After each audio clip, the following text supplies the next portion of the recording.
হারামি ছেলে নিতে আমার জেলি করি মনে রে। এই 2 দিন পর পর জ্বর আসে, 2 দিন পর পর জ্বর আসে। আমি গরিব মানুষ, আমি চিকিৎসা করবো কি করে? ছেলে তো বাঁচাতে পারবো না রে। কিন্তু ডাক্তারের কাছে ফোন না দিলে তো হবে না, ছেলে তো বাঁচবে না। উল্টা পাল্টা ডাক্তার ফোন না দিলে তো হবে না, একটা ফোন দিই।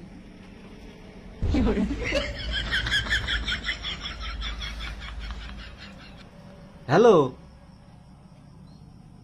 উল্টা পাল্টা ডাক্তার? কাজের ভিতরে বাহাত মারে কে? হ্যাঁ, ডাক্তার উল্টা পাল্টা বলছি। ছেলে আমার যায় যায় অবস্থা। কি সমস্যা? ছেলে তো বিষম জ্বর। ও, জ্বর আসছে? আপনি একটু তাড়াতাড়ি আসেন। এক্ষুনি যাইতে হবে? একটু তাড়াতাড়ি আসেন। ভালো করে ঠাইসে ধরে রাখেন, আমি দেখেন 5 মিনিটের মধ্যে আপনার বাসার সামনে চলে আসছি। ও ঠাসি ধরে রাখবো? আচ্ছা, আমি ঠাসি ধরে রাখছি, আপনি একটু তাড়াতাড়ি আসেন। যাই, রুগীটা দেখি আসি। আপনাদের যখন ফোন দিচ্ছে, আমার আবার দুনি সরঞ্জাম এসব টানা পাড়াই তো ঝামেলা গো। আমার একটা মনে হয় রাখতে পিএস।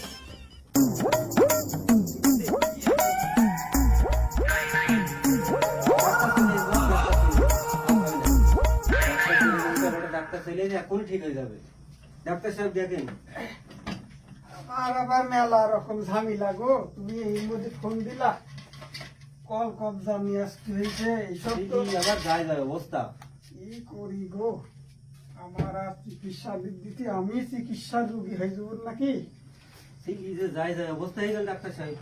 আমি চাইলে যখন আইসি আর তোমার কোনো সমস্যা হবে না, সব ভালো হয়ে যাবে। তোমার কোনো ভয় নাই, আমি চিকিৎসা এখনই দিয়ে দিচ্ছি, এই রোগী এখনই ভালো হয়ে যাবে। আপনি একটু ভালো করে ঠাইসে ধরেন ভাই। ভালো ছেলেরা অসুস্থ হয়ে গেল। আমি দেখছি এই রোগীর চিকিৎসা হবে ভালো রকম। একটু রোগীটা উল্টাই দিলেন তো ভাই। একটু জ্বরটা মাইকি, জ্বর তো মেলা গো। এই তো হাওয়া দিতে হবে গো, একটু হাওয়া না দিলে যা সারবে না নে। তুমি ডাক্তার ও হাওয়াই দেন, ছেলে তো বাঁচাতে হবে। হ্যাঁ, তো ঠিক আছে তাহলে ওকে একটু ভালো করে ঘুরি দাও দিই, হাওয়াটা বার করে দিই।